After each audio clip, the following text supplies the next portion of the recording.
തന്റെ ഭക്തയ്ക്കു വേണ്ടി തുലാഭാരതട്ട് ഉയർത്തിയ ഗുരുവായൂരപ്പന്റെ കഥ അറിയാമോ?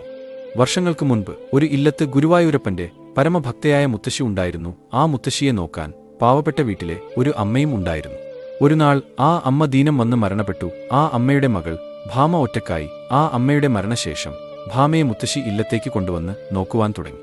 അവൾ അവിടെ വളർന്നു. പിന്നീട് മുത്തശ്ശിയുടെ കാര്യങ്ങൾ എല്ലാം ഭാമ നോക്കി തുടങ്ങി. മുത്തശ്ശിക്ക് ഭാമയെ വലിയ ഇഷ്ടമായിരുന്നു. മുത്തശ്ശി എന്നും ഭഗവാന്റെ കഥകൾ കുട്ടികൾക്കും ഒപ്പം ഭാമക്കും പറഞ്ഞു കൊടുക്കുമായിരുന്നു. ആ മുത്തശ്ശിയുടെ മുറിയിൽ ഉണ്ണിക്കണ്ണൻ വെണ്ണ കഴിക്കുന്ന ഒരു ചിത്രം ഉണ്ടായിരുന്നു. അപ്പോൾ ഭാമ ചോദിച്ചു, എന്താ മുത്തശ്ശി ഈ കണ്ണൻ ഇങ്ങനെ ഇരിക്കുന്നത്? ആ ചിത്രം ഉണ്ണിക്കണ്ണൻ ഗോകുലത്തിൽ വെണ്ണ കട്ടുതിന്നുന്നതാണ്.